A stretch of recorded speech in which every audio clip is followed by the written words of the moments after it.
Hello everyone. Today we are here to evaluate the about our last meeting. So before we begin, I'd like to acknowledge the Tharuk people, the traditional custodians of the land where we hold this conversation today. We pay our respects to elders past, present, and emerging, and acknowledge their ongoing connection to the land, waters, and community. We are grateful for the opportunity to work towards culturally safe health practices that reflect and honor the values of the safety and the values of the Tharuk people. And the participants of today's meeting are me, myself, Sumina as the head of organization, Supriya as my colleague, and Prudence as a specialist, and Suveksha as an interpreter. So alright, let's reflect on the dialogue we had earlier. What worked well? What could we improve? Let's evaluate it systematically to ensure we stay aligned with culturally safety and community needs. Supriya, do you want to start? Sure, I think the dialogue was well structured. We focus on building trust with the community and emphasize community consultation and long-term engagement, which are essential for the Daruga people. However, we could have spent more time identifying barriers to telehealth access. Not everyone in the community has reliable internet, which might limit participation.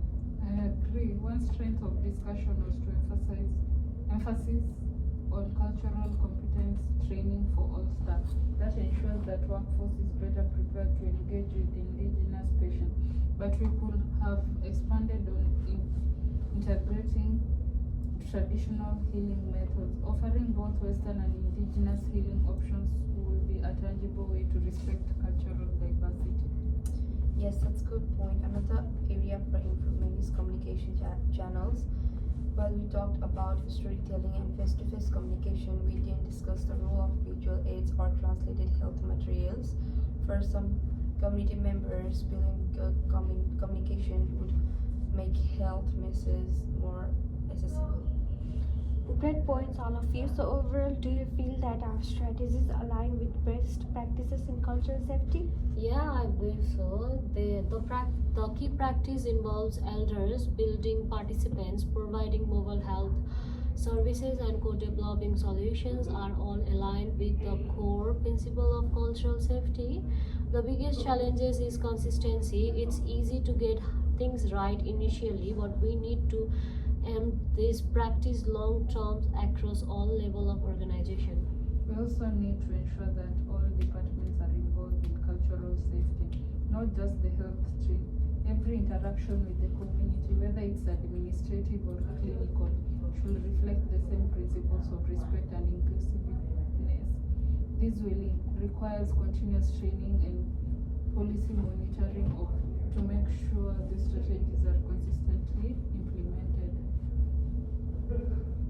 Another important aspect is measuring our success. We talk about community feedback and monitoring vaccination rates, which are useful indicators, but we could also conduct follow-up interview to understand how community members feel after receiving services, whether they feel respected and included. That's a great suggestion. So to summarize, what are the most critical next steps? Okay, the first step is to schedule consultation with communities, elders, and leaders. We need to input early in the processes to ensure that our health strategies align with cultural expectations. I also think we should prioritize mobile clinic for flu and COVID-19 vaccinations as discussed. This will ensure better access and improve vaccination rates. And finally, we need to evaluate our progress at regular intervals, monthly or quarterly, using both quantitative data like vaccination rates and quantitative feedback from the community. That sounds like a solid plan. Let's ensure that all of these steps are documented and communicated across the team. Thank you all for your insights. I feel confident that this collaborative effort we can provide safe, accessible, and culturally respectful health services to the Tharuk community. Thank you.